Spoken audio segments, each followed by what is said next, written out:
not a Corvette engineer. I'm one of you. And I'm an historian.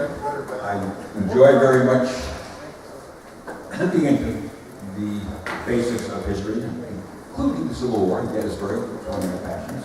But I'm also passionate about Corvettes, and I have been for 30 years. I have been very interested in the Mark IV program. I've collected documents and engineering information through the years. I don't have a degree in engineering. I do have a master's degree in music, and I am a conductor.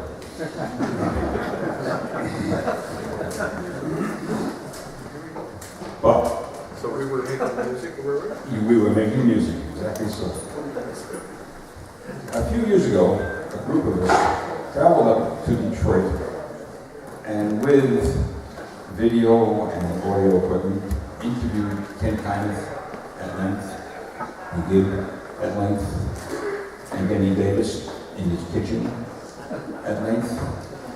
And with that information and documents that we had collected through the years, we were able to project in our own way as historians interesting information about the Mark IV program and how it was implemented in 1965 and 1966.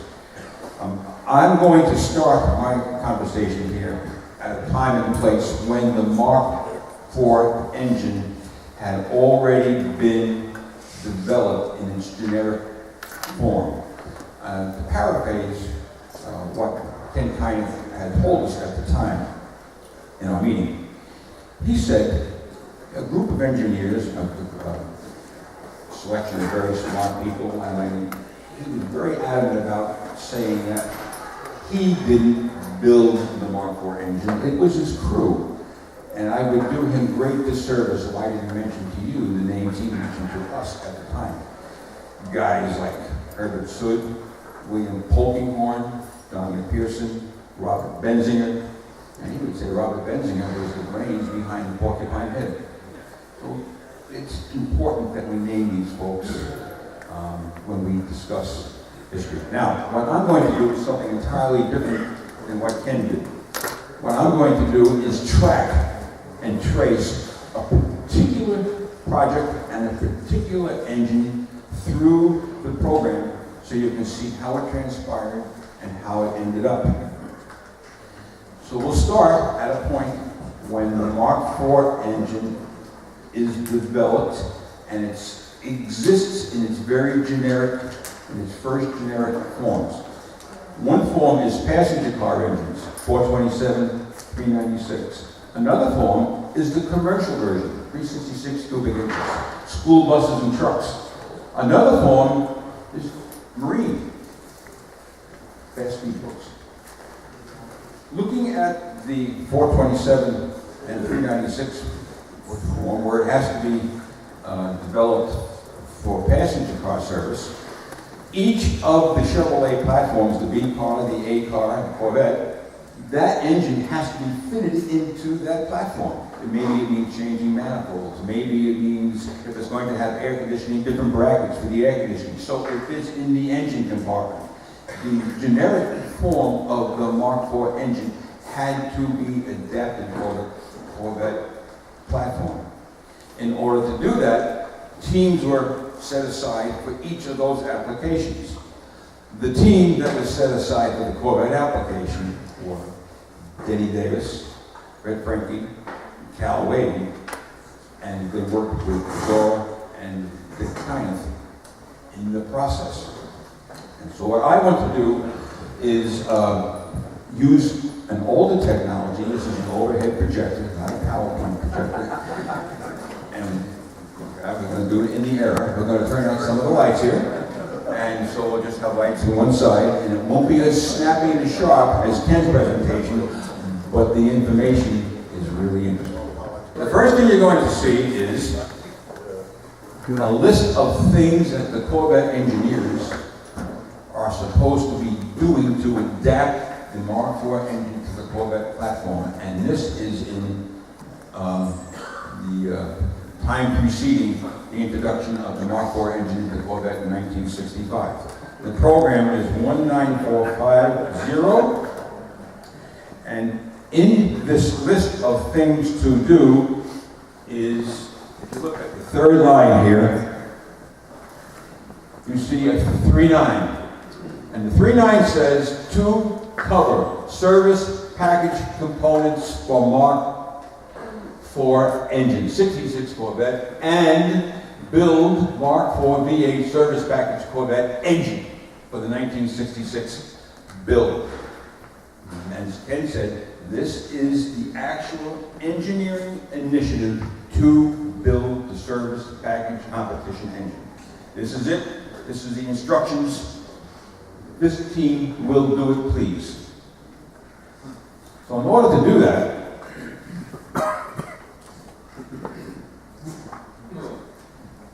they're given 6 engines to do all these chores. Air conditioning, service engine, 6 engines. A, B, C, D, E, and F. But they have budget problems, and they're only given 5 engines because it costs too much money to have 6, and so there's another page, and they're only given 5. And we end up with engines A, B, C, D, and E. Engines B and E are 427, and all the others are 396. 396s and 427s are worked on concurrently. In fact, I think Ken said that even the 427 engine might even have preceded the 396. In any case, for the developmental purposes, they are concurrent. And in fact, there's going to be a 1965 B car 427, and they're even thinking about a 65 Corvette 427. Now, it's very difficult to get in front of a large group of folks and talk about individual numbers and project numbers and follow this whole thing through so you understand it. But I'm going to do it anyway because it's important, because of the historical significance of this, it's important that it be done. And I will try my darndest to make it as clear as possible for you. The generic version of the Mark IV engine before they were adapted to any platforms, one of the versions was a service engine, and it had a build order, design order, work order number, and that was 26264. 26264. That generic version had to be adopted for the Corvette platform for service application for racing. This document here is the first time we see Corvette and the 26264 engine coming together. Now, these are out of the experimental and motor room of the Chevrolet Engineering Center. And these documents come in different flavors. You can have a design order. This is what someone wants you to do. Build this, please, or design this, please. If the design is satisfactory, the next step is the build order. If the build order is satisfactory, then there'll be a test order. So we're asked to design, please design service package equipment similar to design work order 26264. That's the generic version of the competition heavy-duty optimum performance engine that kind of the boys developed. And it talks about some of the things. We'll have a new exhaust, it will have manifold headers, fresh air intake to air cleaner, oil pan, oil cooler. Interesting. And the idea is to use as many regular service car components in that project as possible so we don't have to reinvent the wheel. That's what this says. Numbers count and minutia counts. Let me show you something. Up in the top, you'll see it says program 28200. 28200 is the 1965 application of the Mark IV engine. 28300 is the 1966 application. All right?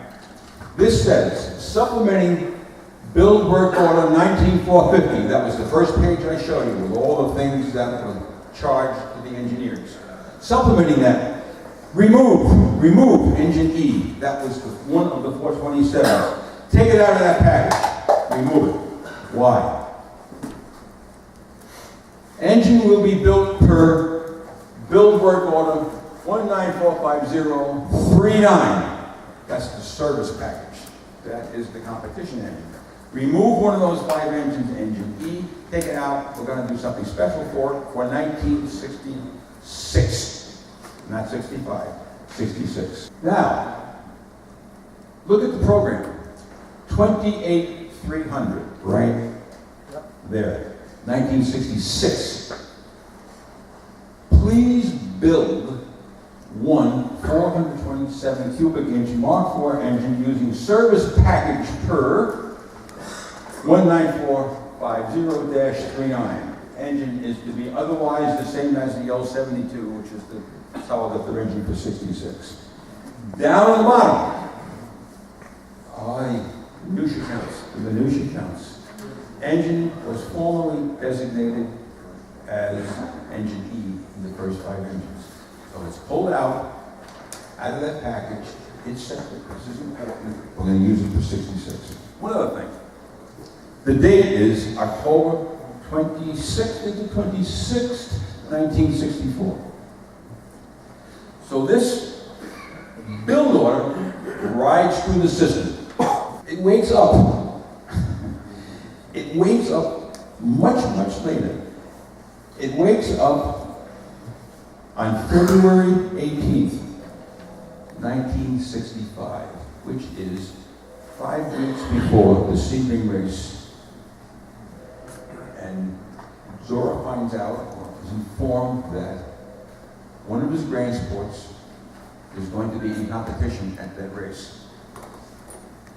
And it's this engine car, and Delmo is going to, because his shop is associated with some of these folks, his shop is going to be instrumental in putting the Grand Sport together. Zora finds out about it and decides that car needs an engine. It needs one of the new Mark IV engines. In fact, it needs one of our service engines. So 5 weeks before that competition, the boys are told, build an engine. And this is the actual instructions to build another service engine. The problem is, where did they get the engine from? What are they going to use? They used up their 5 engines. And the answer is, they use the original generic 26264 developmental engine, which is the very, very first service Mark IV big block engine. And that is the engine they're going to use for the development of the second engine of the Sebring race. Here is a list of all the components on this build work order that engine contained. And it lists the cylinder case with a nice R&D number. It lists the cylinder heads with the stamp number that was on the cylinder heads. Amazing. So now we have a description of what that engine actually was. Amazing. Wonderful stuff to have in your library if you're like me, an historian and all that. This is great stuff. Enter the internet. There is a picture of an engine on the internet, and it is a picture of an engine pan. This is a picture of an engine pan. It ends up on the internet. Now, I know from my research with engines, and folks probably know that I do a lot of research and involvement in legitimacy of Corvette engines standards. I looked at that and I knew instantly that was an original vendor. And then I'm looking at the other part of it, 19450, and I say, geez, you know what? That's in my, what is that? I had that someplace.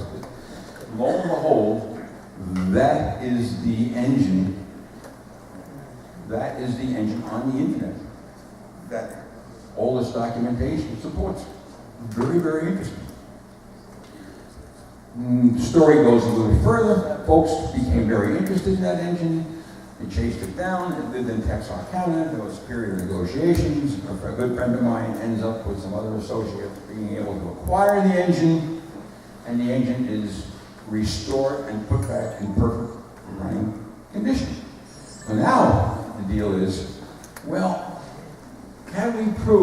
5111608 or 11608 really was the engine that ended up in the Grand Sport.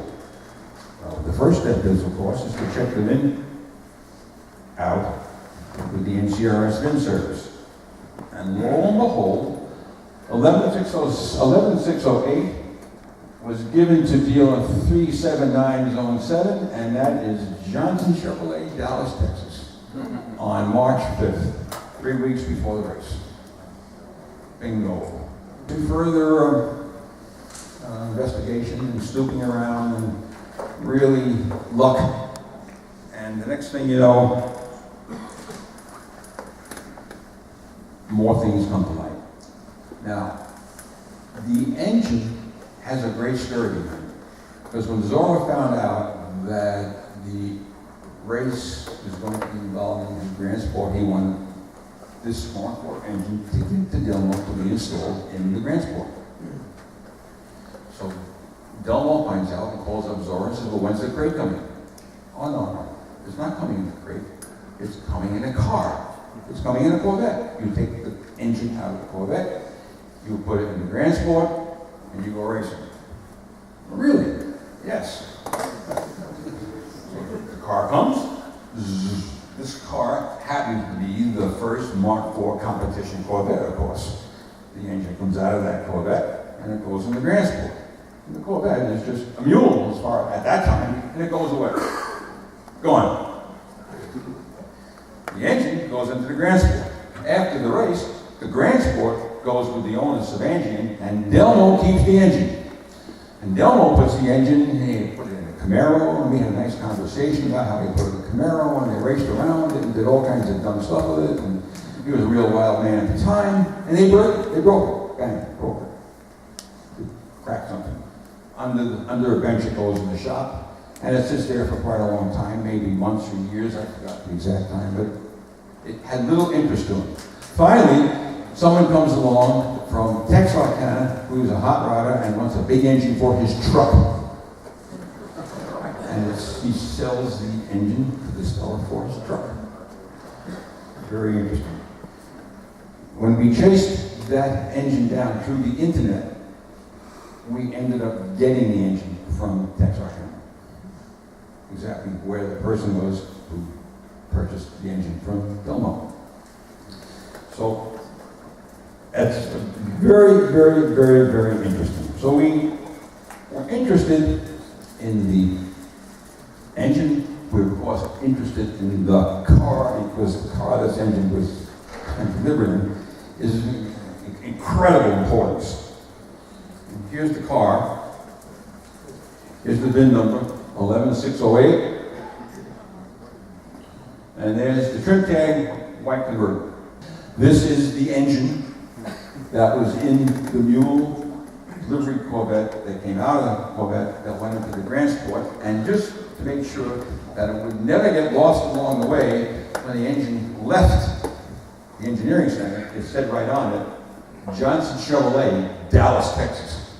The engine.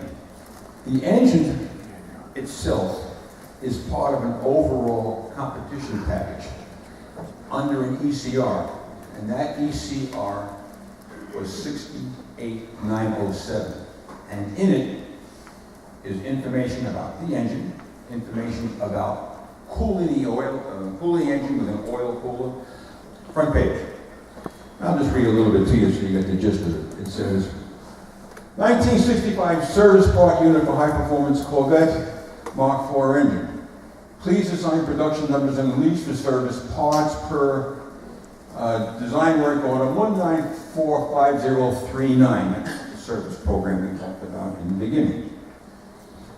Down a little lower it says management direction to provide service package components for Corvettes similar to passenger car equipment currently released under ECR 68635.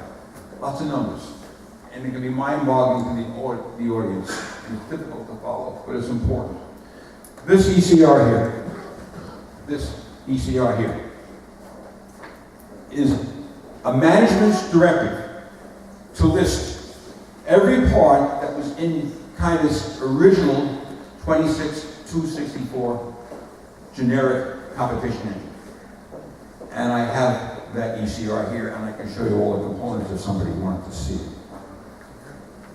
So this is a general ECR that encompasses a full competition program. Let me show you some things that are in it. In addition to the engine, an oil cooling system. Goes in the front, cools oil. Special clutch linkage to make shifting more palatable and more efficient during competition. Lots of pages, all part of the ECR. Special cooling for the clutch. Holes drilled in the bell housing. Drill in here, so far, do this, do that. All part of the ECR. A special exhaust system. 4 pipes coming into a main system.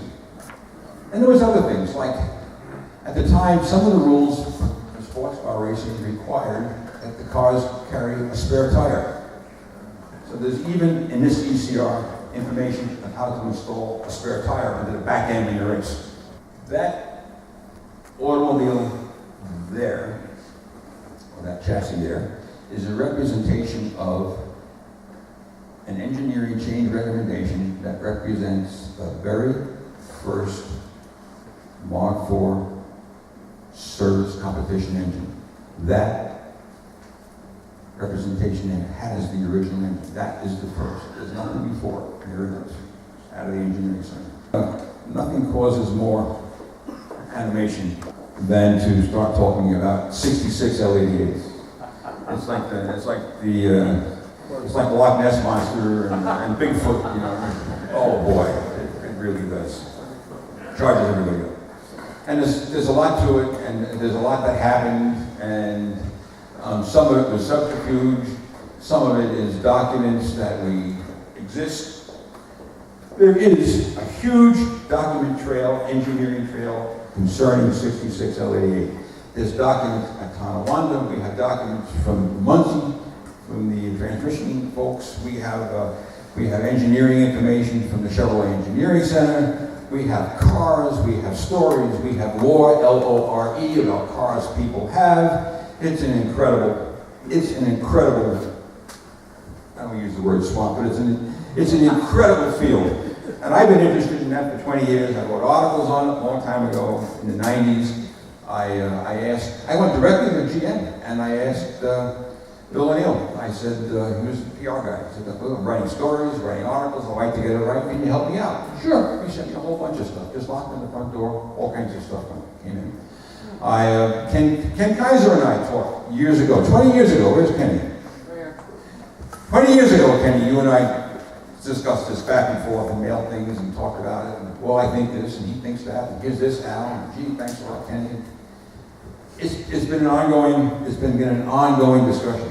Let me show you some of the tangible information. This is all GM tangible information about 1966 and L88s.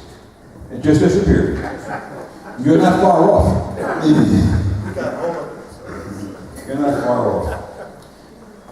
Well, in order to discuss L88s in any year, they are attached to M22 transmissions. So if you're following L88, you can follow M22 transmissions. In theory. So to starters, we can say, well, how many M22 transmissions were built in 1966? And who's saying they built that number? Who is it that's saying?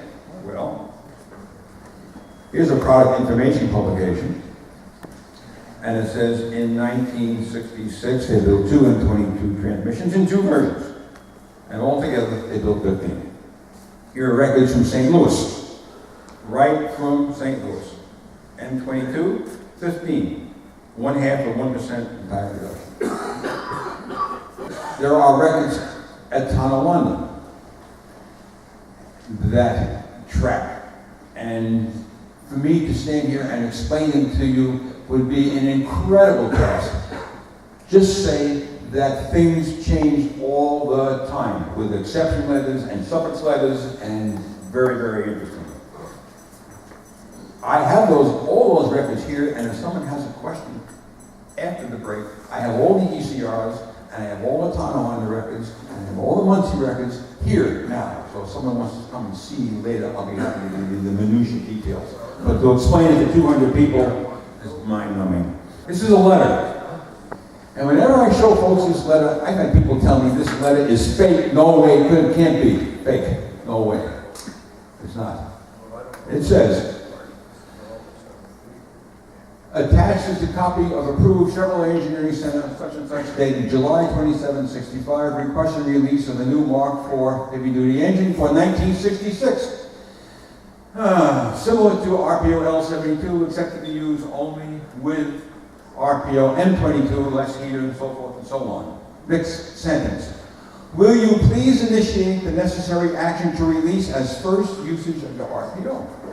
So it's dated August 30th, 1965. That's about the first day of production for 1966. This bomb is dropped on the whole thing. Please build L88s. Subject equipment was approved on the basis of cost for such and such, and it's signed by W.R. Palmer, Special Vehicles. A lot of folks don't know who he is, and I've asked around about, gee, who's that guy? I don't know, but here's a letter. Corresponding Missouri requesting the release of L88s on the first day of production in 1965 for the 66 year as special vehicles. Not RPOs, special vehicles. Here's the first page of the ECR, and there's lots of information on it, and the first iteration of the L88, of course, is not an aluminum head engine, it's a cast iron engine. It's complete. Yeah, I want to back up a little bit. Was ZR1, was the race package brought into that anywhere at any time prior to L88? Because what we did to release some of this stuff was to base it on clutch, diameter, the flywheel, the M22, all were a package together. Yes. Now you got to tell me when some of these dates were, what was the ZR1 or the code incorporating all of those race components? The ECR lists, this ECR lists all the components. It doesn't mention ZR1 or ZL1, doesn't mention that, but all of the components for the engine are listed in the ECR as chassis, drivetrains. Yeah, doesn't list that. The ECR only lists components in the engine. Well, no, but doesn't it have the M22 and so forth? Oh yes. Well, that's what I'm talking about. Correct. And so, 356, yeah, all the race package. Absolutely. That became an RPO code by itself somewhere. right. And on the third page, and this is what Gibb is referring to, here's the things the engine should be used with and would not be used with. For example, special, let's see, please add the following restrictions to above RPO L88 very heavy duty, V8 heavy duty performance, and use only with the following equipment. And we have the heavy-duty suspension, we have heavy-duty M22 transmission, and so these are the components that would be used with the L88. Then halfway down, we have things that will not be used with. And that's what Gabe is referring to, is it not, Gabe? Well, I'm looking for the whole package, so it really made it a race car. Yes. J56, that was the brakes, it had to have the tank, or whatever at the time, but the clutch, flywheel, all of those items had to be brought in with, or the engine went with those race package. So I don't remember the RPO code for that race, Right. but it was, what, ZR1 or ZR1 or something like that, and that has to be the overall option code with that whole item, a bunch of items for release number. That's what I'm curious about. Okay. This is the heading page, and I do have with me, and we can show you that if you want to look later, or anyone else, all of the additional pages with all of the ancillary components for the package. And I have that ECR here, and we can look at it. And the minutiae you're asking about is listed in the ECR as addendum pages. But later on, it would show the volume of that ZR1 or whatever the code. I don't have that. We don't have that information. On the same day, August 30th, 1965, that the Ironhead L88 is asked to be released by Mr. Palmer on the same day. Another letter shows up, same day. And that letter says, attaches a copy of approved such and such, requesting new RPO Mark IV engine identical to L72. Will you please initiate the necessary action to release as the new aluminum head RPO to be used only with L72, which would then make that an L89, and the engine with the new Mark IV 427 heavy duty engine. So now there is an L88 with an iron head engine and an L88 with a supplemented aluminum head, as well as an L72 with aluminum heads. All of this on the first day of production. I don't pretend to know how this was all digested, but I can tell you this: when the actual assembly numbers for these engines are looked in the Title I records, they don't exist at the end of the model year. L88s that were built in a hidden way under programs that weren't obvious, most likely because of the racing game. If these cars were to be built on the assembly line, then the information about the ECR for the L88 has to appear in the records. Well, here we see in the AIM the L72 engine with the M22 is removed. Won't happen for the entire model year. M22, according to the L88 ECR, will only be used with L88. We see L88, M22, and the part number 3879987. 987 is the M22 version of L88. L88 formerly was L72, and M22 for the L72 is removed because L88 and M22 will only be used in combination. M22 will not be used anyplace else. Is there anything else in the records that support this? Yes, there is. Here's an actual photograph of the Muncie production records from their tables. If you look at 1966, and we look at the first two numbers, 986, 986 is the M22 for the standard L72 engine. The one transmission, one. 987 is the M22 transmission that goes with L88. We just saw that because it's listed in the AIM, and we know that's true from other documents. And we had 29 of those. 29 L88, only M22 transmissions for 1966, only one M22 for the standard L72 engine. I'm sure, speaking with Ken and speaking with other engineers, there's a lot going on in the background. I want to show you what major documents say about the program at that time. As late as April in 1966, Fred Franke was concerned about the aluminum cylinder heads. There's a problem with the castings in the combustion chamber not being accurate, not being proper. An ECR is released, and it goes back to the Winters Foundry, and a fellow named Nelson, who was the cooperating engineer at the Winters Foundry for aluminum castings. There's a problem. By May of 1966, the RPO production, not the hidden stuff, the RPO production of L88 is killed. Please cancel RPO L88 and L89 in their entirety for the 66 model year. halfway down, above engine will not be manufactured for 1966. This will enable service to cancel the 66 aluminum cylinder head, which they have a problem with because you see that in ECR, in favor of the 1967 aluminum head, 392, released for ECR such and such. Well, that's what the records say. Yes. We're just discussing, those were aluminum closed chamber heads. And what about the next year, right? These guys can tell us, was that the new Well, open chamber? That was following years after the 66 initiative, certainly was. And I don't have that information. I'm just trying to give you a window of information that I have in my possession.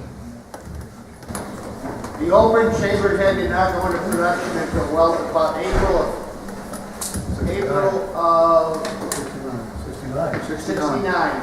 Yes, April of 69. The 68 L88 aluminum head with the original head, closed chamber head continued until halfway through 1969 model year. Well, of course, they had to have pistons, everything else to match that head, so you have to be very careful when you talk. I don't understand, but these two. Yeah, contrary to a lot of popular opinion, the open chamber, the concept was to lower hydrocarbon emissions by eliminating the quench in the combustion chamber on that side. And the side benefit of improved breathing was almost an accident. It was not developed to improve power or performance. It was developed for reduced emissions.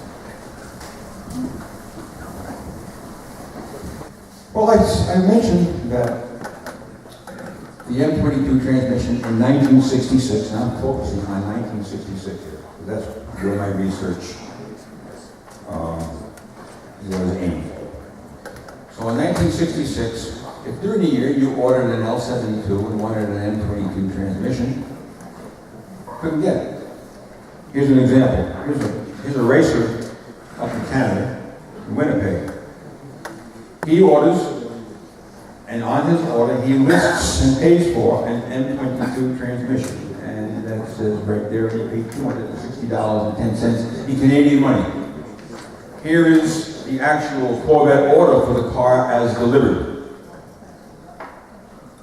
And if you look here, the fifth line down, it says M21. And we have many, many examples that we have collected, that I have collected, of 1966 L72 Corvettes that were ordered with M22s, and the actual production orders show they were returned as M21s. This page is part of the regular production option totals for each version of a regular production option. For example, G81, it lists several ratios that were available with M22. We have ratios on top with L72, M22, SA, TA, UA, and VA. And then when the L72 at the end of production, when they canceled L88, when the M22 became available with L72, we have a date of 6/29/66. That is the date that L72 becomes available with M22 and the L88 is canceled, per the record, through the dealership network for regular ordering of vehicles. And it tells you which ratios were used and the number of vehicles produced with the ratios. So down at the bottom we have SA, which is 370, that's either L88 or M22, 2 cars, 411, 2 cars, 456, 5 cars, and so forth. So we can actually track the production of these cars through these exception data tables for components. If they did build L88s and they weren't L72s, where do they come from? And Kenny knows a whole lot more about this than I do. I have one piece of documentation that gives me an inkling as to how that happened. Here we have a list from the Tonawanda plant of service and product and engines. And the top line, there are 20 CEC 427 engines that goes to the Chevrolet Engineering Center. 20 is more than 15, because there are 15 M22 transmissions, and that is a sufficient number to cover that. I do not know the specifics of that code, and I have, pardon me for doing this, I have blocked out the actual numbers of the R&D code because I was afraid if I did that next year at Carlisle, there'd be 6 of them for sale, so I didn't do that. Yeah, good. So, but that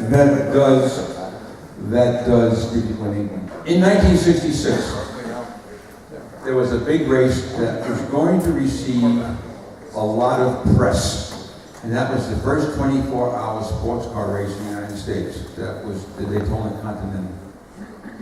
And in the Daytona Continental, there would be two Corvettes. One would be the Penske car, and one would be the Dick Boo car. Chevrolet knew that there would be a lot of scrutiny on the race. And it'd be a good idea if the cars did very, very well. Here's the Dick Boo car later on, did you remember that picture?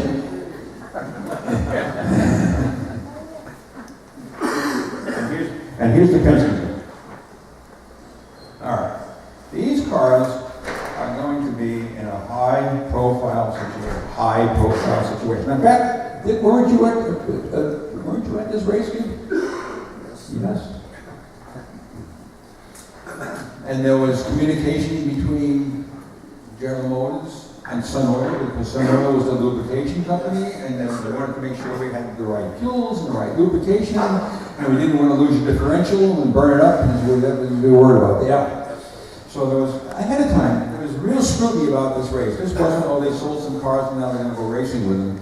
Company was involved in both cars, scratched in the beginning. Don't want to look bad in public.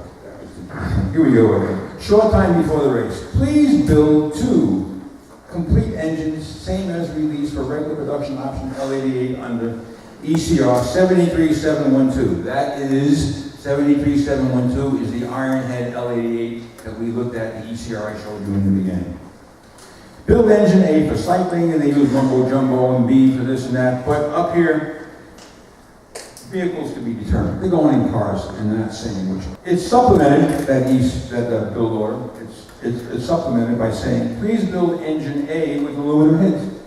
Engine B remains the cast iron engine. Well, the Penske car, when as delivered, had aluminum heads, and the Boo car, the Cornelius car, as delivered, had iron. We've done a lot of research, and these cars did exist in '66.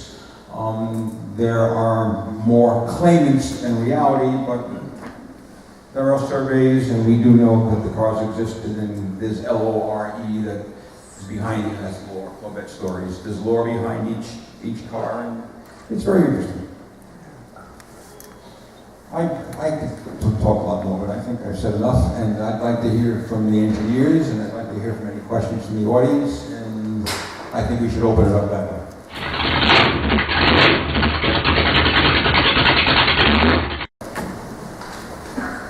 Al? Yes. I met you a few minutes ago, and I'm only going to say a few short things here. I showed you the documentation. I've been fortunate enough for over 40 years to own an L88 automatic. It's documented. A lot of people here are my friends. I'm in my 60s now, and maybe a couple more folks here are too. This information, obviously, this group of people is interested in all this minutia. You know, Ken's got information, you've got information, Claudia Prevey maybe still has some of Fran's stuff. What happens to this stuff so that this stuff gets centralized and left for the future? Because I'm not getting any younger, and I think this is a beautiful story. Let me jump in on that for 1 minute, okay, Kevin? Because I've been working for 3 years to put together the history of Big Block in the Tonawanda engine plant. I've been working with a Heritage Center on this project, well, since I finished the last book in '07. And it's probably going to be 4 volumes. It'll because you just can't make a book that can sit on your shelf. It starts with a 348, and working with the Heritage Center, we've uncovered a lot of things. That is the repository where the official copies should be. I want to get as much of that in the book as possible.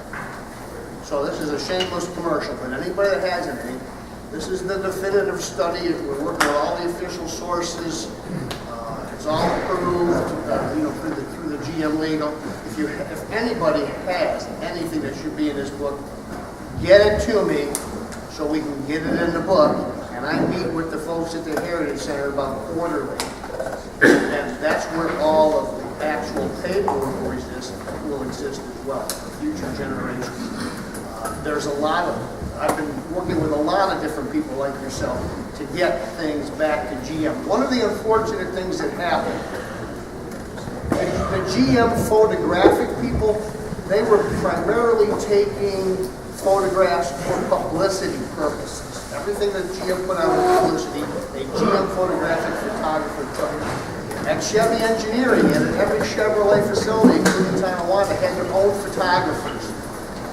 One of the unfortunate things that happened during the strike in 1970, and I know this because I was assigned to do it, the entire negative file at Tonawanda Engine from 1938 to 1970, I was told to throw it in a dumpster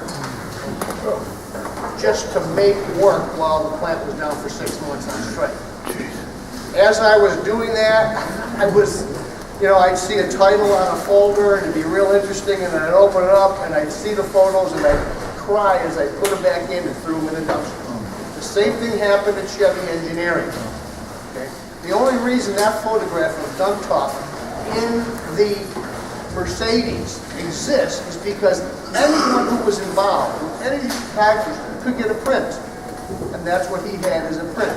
Unfortunately, the history is destroyed.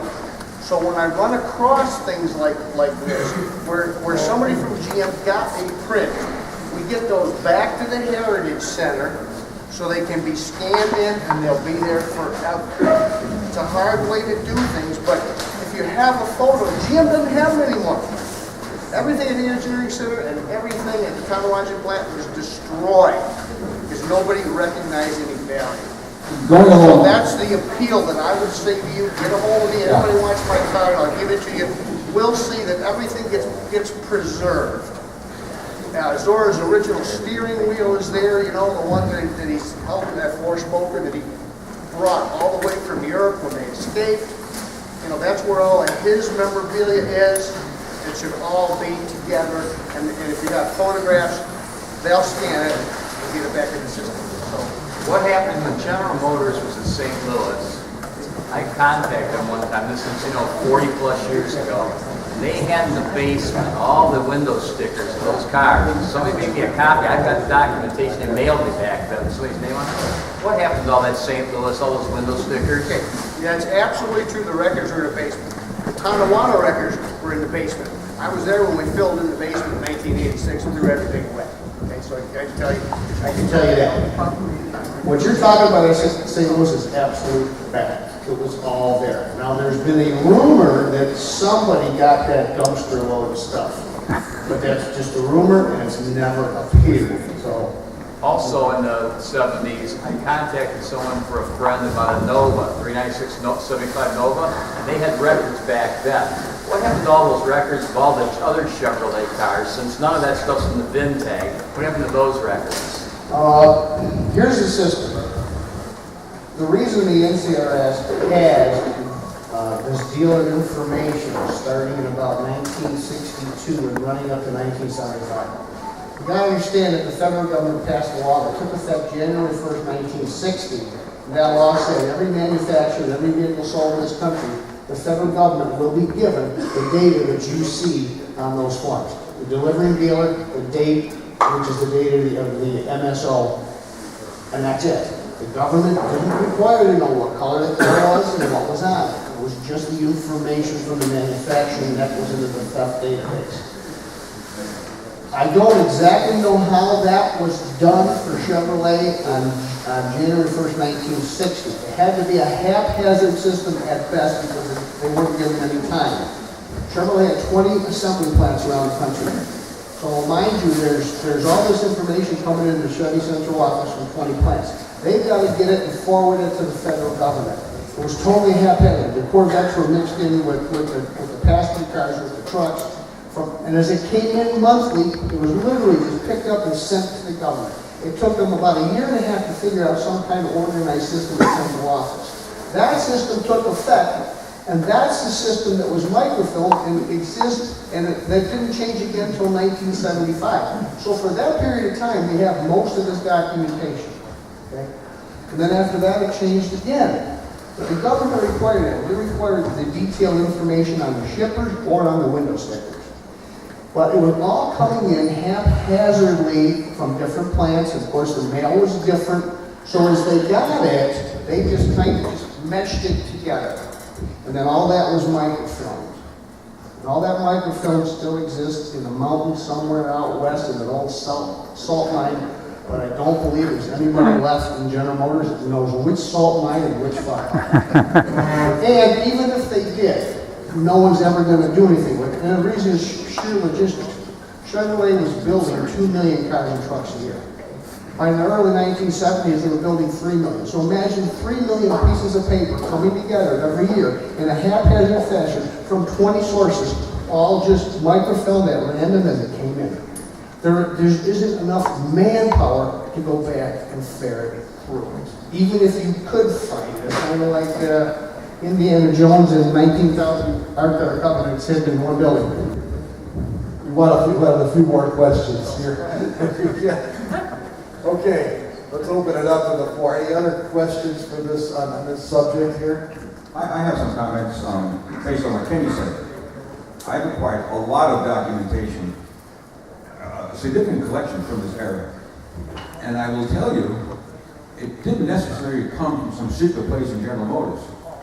Very often it would come from somebody who worked and kept records from this person, or it came from somebody who worked in a zone center, or someone who knew an engineer, or sometimes from the front door.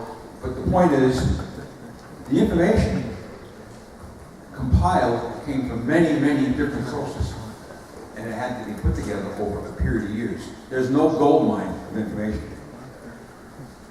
It's very difficult to acquire, and you have to really hang in there, and then after you get it, it has to be sorted so it can be understood. It makes sense. It's amazing the number of documents that survive in files like at Mr. Huffstetter's home. And so we can't let these guys, get out of here without sharing all of that with us. Yeah, I'm not sure. I just see the stuff that's come out of your basement. Al, I noticed that a lot of those engineering orders and so on, dating way back, there's a lot of names that are ticked off. Some of those people probably took some of those documents home. Yes. Maybe reviewed it over evening or had a file at home. Correct.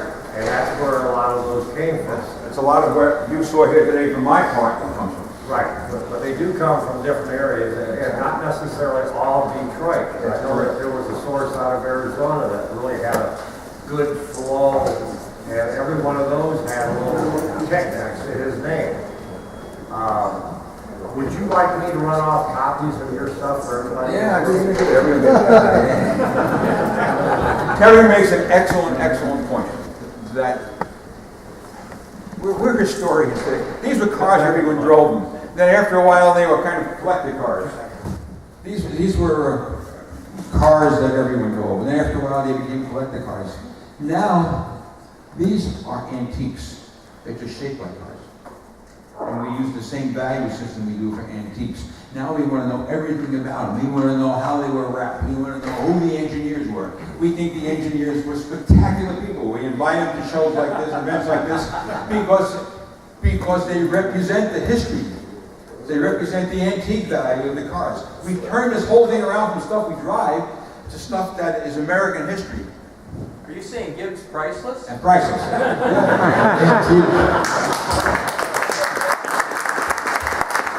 There's one more gentleman that needs to be acknowledged, and that's Ed Foss up here in the front row for sharing the engine, surrounded by this beautiful cutaway chassis. I think Kevin's got to take credit for that, but thanks for bringing that down and sharing it. So sometime during the lunch break, you might want to come by there and check out the numbers that you saw up on the wall and look at this marvelous piece of history. What can you remember about 2.6 rear axle ratios and 2 9s? Because we ran at Daytona and we ran 308s, which was too high numerically. 273 was too low, and some special people got some of these other gears. Well, I remember 2.9, we made those. They were you almost touched on the real secret ones, and they were the 2.6 and 2.68. I did. Those, well, that was interesting, and I guess 7 years has passed or something.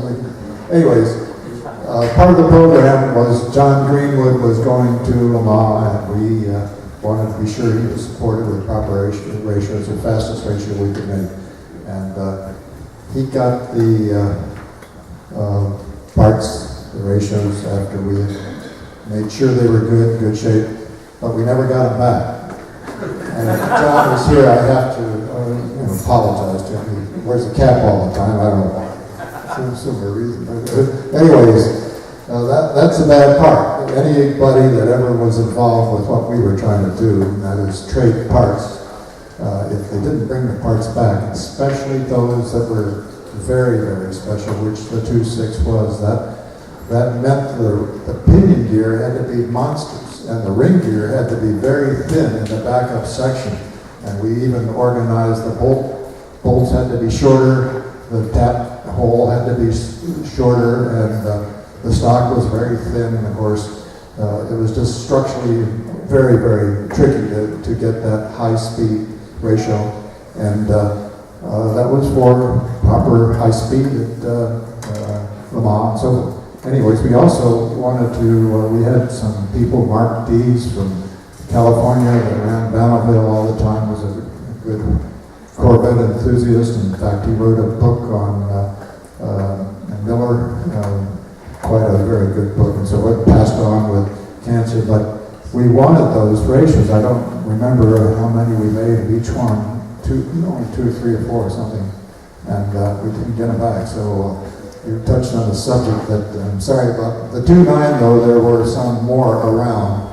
In fact, I have one in the 74 bit, and the purpose of the 2.9 was the last breath for the big block engine in the car was to get better economy and fuel emissions and so forth. But at the same time, after we made these parts and put them in cars, Dick kind of came from a meeting and said, well, yeah, that's the end of the big block, which it was, of course. Couldn't go any further. But that's my best answer to you and so forth. Yes, sir. Al, Yes. on your first slide, on line 41, it refers to fuel injection. Yes. Can you explain that a little? Well, I was speaking to Denny about that yesterday. And on the 19450, there was a work initiative to explore fuel injection for the Mark IV engine. Didn't go anywhere, but it was an exploration deal. And maybe Denny can talk about the fuel injection thing if it went anywhere. I don't think it went anywhere, guys. I remember working on that did fuel injection stuff, but it's primarily on a small block. I'll tell you some tales about that and how that thing got demised by a lot of you know, and you don't talk about it later if you want to, or whenever you say it's appropriate. But I didn't get anything done on the Mark IV stuff. I remember doing the 3x2s because I was a 2x4 guy, and 3x2s and did stuff like that to recalibrate. I remember that was the interesting thing for me was at least that when we put the Hollies on there, we ran the opening of the other off the primary, the other secondary ones off the drop in the venturi rather than coming up with manifold vacuum, which is a much nicer way to do it. Al, is it 1965, was that the first time M22 was connected to a heavy duty Yes, I didn't mention this, but the 1965 Grand Sport that raced at Sebring was the test vehicle before the M22 transmission went into production. It was the test vehicle for the application durability test for the M22. And if I have the ECR here with me, I can show it to you. I can even put it on the screen, but there's a limit to how much folks can absorb. But I have the ECR with me. It says right on it, it was the test, the Grand Sport test at the race. And Gibb and a fellow named Jim Hall were the initiating engineers for the M22 transmission, along with some other folks who worked very hard on the program. Go ahead. Well, Stand, please. Hall, Stand up. well, he was the plant guy that you wanted to, he was just the production engineer guy. The other one was Jim Owen, was the from Muncie, and the test was a cover, more or less, just to get an excuse to get it down there. Now, that was very significant because, of course, that would be the first usage in heavy-duty running on the M22. Now, the other thing that I often thought about and wanted to bring up, that was the Grand Sport. That had a different cross member up front that would accept a long engine, probably, and it wasn't, but the production cars couldn't use a production big block engine. They had to have a notch in the front cross member. And so you have to be very careful with when you said the first big block went in production car, it had to have essentially a 65 frame part number. And so some engines that were put in too early, I don't know how they did it. They had to do some cutting and so forth. The engineer who was given the responsibility to test that front cross member in the frame was a fellow named Upstead. Well, sure, we had to make the drawing. You were responsible, and I have the document here. I understand that. Yes, I know that. Almost 50 years ago. Hello. Was that frame for the big block in 65, did that come out in the beginning of 65 production? Yes. So car 1 in 65 would have the big block? Correct. Okay. Thank you. Yes. Knows better than I do. I don't know how good it is. But all the frames had that, and that was a structural weakness because, of course, it cut away from the cross section of that frame. Of course, the frame had lots of punched holes in it and all kinds of things. I have a document with you and anyone that shows the rates and the testing and the whole thing. Corvette, 65 Corvette serial number 3. That was a show car, and it had tags on the side that just said Mark IV V8, and that was a 427.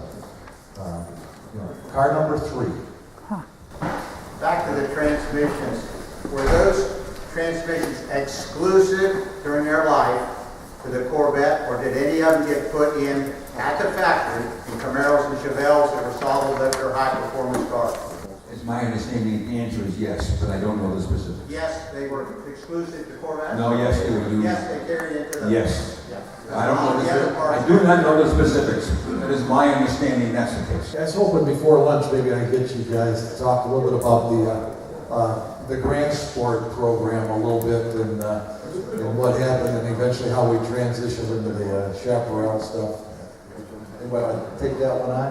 We were briefly talking about fuel injection on the big block, and to my limited knowledge, there was a short-lived program at Rochester, and that system was brought into B to evaluate on dynamometer, and I would guess that that would have been like around 68 or 69. It was late in the program. I don't know the reasons, but the program was not successful, and I never heard any more about it. And when the big block transitioned in the chaparral application, I was intimately involved in all of that.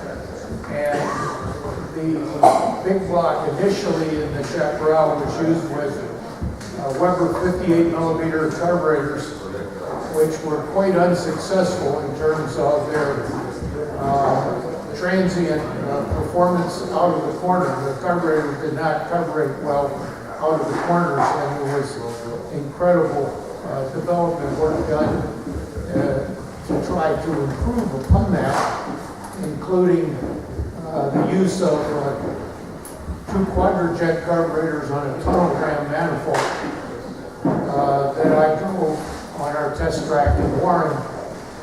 None of that made it into the vehicle, into the chaparral. But the chaparral transitioned from the Weber carburetors to the Lucas fuel injection system that had been previously used by, what was the team on the small block?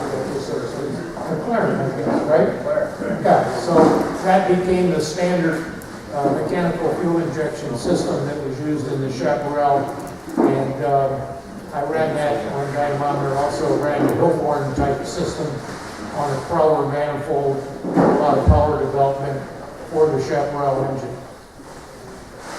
But to my knowledge, there was never any production fuel injection for the big block during that time period, other than that very short-lived program from Rochester. Thank you.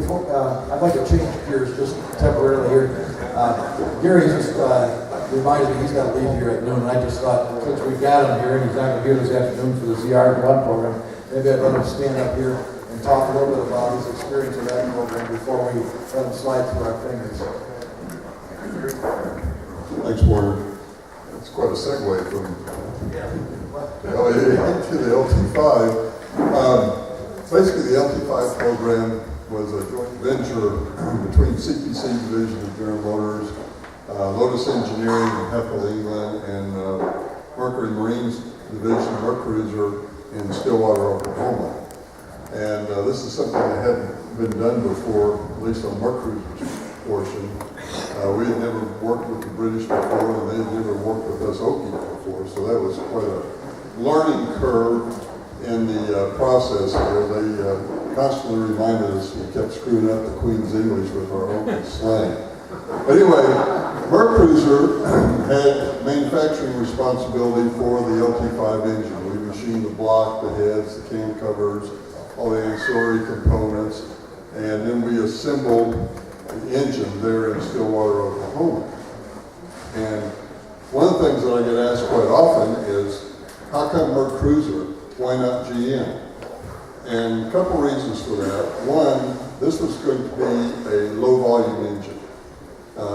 Originally, it was planned to only have a volume of around 3,000 vehicles a year. And the program was only going to be a 5-year program. The other thing was Mercury Marine's expertise in machining aluminum. It's something General Motors hadn't quite mastered yet, was aluminum engines at that time back in the late 80s. So that's where they came to Mercruiser to do that. And originally in the program, when we got started really rolling in 1988, it was a top secret program. Nobody was to know about Mercruiser's involvement with this particular engine. All our drawings had the title blocks blacked out and everything. So as we were gathering tooling and machinery, nobody was to know. But as many of you know in the manufacturing business, when you start putting drawings out for tooling quotes, those guys aren't done. They start figuring stuff out real quick.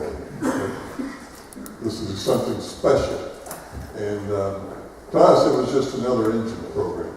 You know, okay, it had dual overhead cams, it was going to be a big horsepower, but it was just an engine program to us. And it really wasn't until probably the late 88, 89 when the magazine articles started leaking out about this special killer Corvette that we started figuring out that maybe we were going to be manufacturing something very special for the Corvette community. Because at that time, none of us were really Corvette people. We were just manufacturing people that got involved with this program. But anyway, Lotus has a lot of ideas on how things should be toleranced and dimensioned and so forth. that sometimes aren't really achievable in the world of manufacturing. So there was a learning curve between their engineering group and our manufacturing group, and it was a great relationship because we learned a lot about the engineering side of the engine from them, and they learned a lot about how to make a part, how you can be capable of making consistent parts over and over and over. The one part on that engine that really had us concerned was the cam bore. Now the cam bore, because this engine doesn't have cam bearings, the bore is actually part of the cylinder head and the part of the cam cover as they're mated together. That's bored and there's no bearing put in there. The cams actually rode on a film of oil. And that was the one part of the manufacturing that really concerned how we were going to do it, because you got a cylinder head that's about 21 inches long, and if you're manufacturing, you got to have a boring bar that goes all the way through that thing. That's very long. It's like a piece of spaghetti, and because it tends to want to whip around. So that was our almost going to be our panacea there. But what we wound up doing was, because that bore was about a 1-inch diameter bore. And we came up with a company in East Lansing, Olufsen Corporation, that makes a special machine for us. And what we designed for this boring bar is actually a 2-bar configuration machine. One did a semi-finish and one did the finish bore. But as you know, for a tool that long deflects quite a bit. So we used a little philosophy from the old farm. You can pull a chain straight, but you can't push it straight. So rather than push boring like you typically would do in a boring operation, we decided to pull bore. That still didn't solve all the problems. So we went to a tungsten or heavy metal type bar to deaden it, take the vibration and give it a little more stability. But then what we decided to do and try, which worked out very well for us, we put that bar into tension. We had a spindle on both ends, and we pulled that bar into tension, and we pull bored it. And that turned out to be the one dimension and feature on that engine that we never had to worry about. And that was the one that really concerned us, because back then we were under what was considered the top of the line was a 3-signal process. It actually turned out to be a 6-signal process, which is what standard is pretty much today. So that piece of manufacturing really turned out to be very easy. I mean, that bar, we never had to change it in 2 years of production. It was just spot on in its dimensional stability. And so that worked out really good. And then the other one was the cylinders. Because there was the tolerances between a wet liner that was put into the bore, we had to maintain that in the dimension, or the tolerances, on the machining centers. We couldn't change tools. We'd lose that tolerance. So I had to come up with a tool that would actually bore the cylinders and machine the deck face on the cylinder blocks. And typically, when you're machining a deck face, you have a tool that covers the whole deck face at one time so you don't get split lines. This we had to do it in 2 passes down one side and come up the other, because it was the same tool that did the bore. And it wasn't wide enough to go the whole surface. So that worked out really well, and the stability was that we didn't have any mismatch from going down one side of the head surface and coming back on the other side, and we never had any gasket problems because of that. But this project... Gary? Yeah. Oh, there you are. just a question for you and Gib. You're giving us all the good news. We started in about, September building engines and then putting them in cars at Bowling Green in September '89. And by November, we were failing engines. Yeah. Production engines. What the hell was that all about? I had to bring that up, didn't you? What's a part of our history? We were going down in history fast. We went down in history, that's for sure. Yeah, that was, all of a sudden, engines started failing there in Bowling Green, and we didn't know why. They were seizing cams.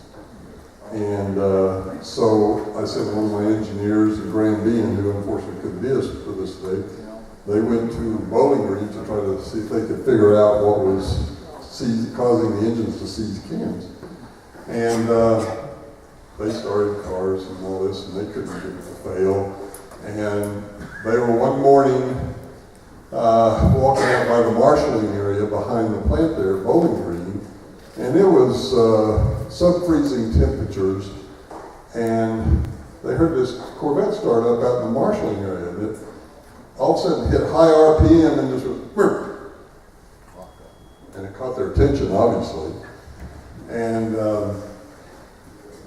then it was quiet for a little bit, and then another one. Same thing, high RPM. So Graham and my colleague went into the marshalling area to find out what was going on, and there was a young lady in there that her job responsibility was to take the cars, start them, and put them on the transports. Well, her methodology that her dad taught her how to start a car was you put the throttle all the way to the floor and you crank it. Well, little known to everybody else, somewhere along that line the calibration had been changed and the crank time had been shortened on the starting of the car. So instead of taking, was 5 or 6 seconds to crank start to get the oil up into the head, it was down to about 2 seconds. And the oil wasn't there yet, so we seized cams. But that's how that little girl was starting the cars, and she was failing them out into the marshalling area. And it was actually worse than that.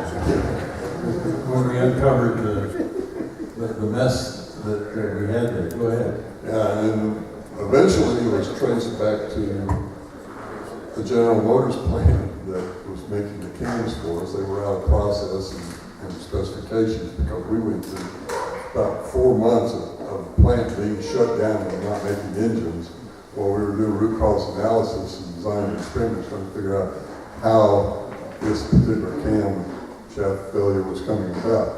But Dave will probably go into more of that this afternoon and give orders, giving you the signal that lunch is ready to keep you guys on schedule. I'd love to tell you more about what we did down there, but it's going to take a lot longer than 5 minutes. And He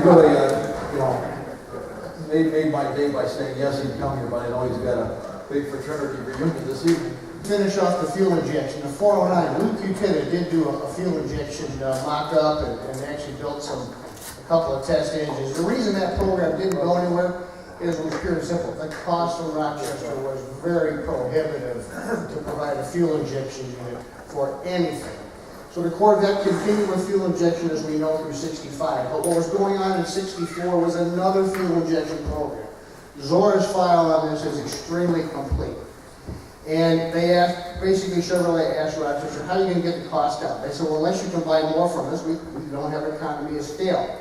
So they came up with a program for 66 that they were going to put fuel injection standard on the Corvair and on the Corvette. And that additional volume would allow the price to come down drastically, which the Corvette would piggyback off of. And then Ralph Nader attacked the Corvair, as we all know, so there was no reason to put any fuel injection on the Corvette small block, and that's why it died at the end of 1965, because it was pure cost. There was also supposed to be fuel injection in 1963 when they were planning the Mark IV.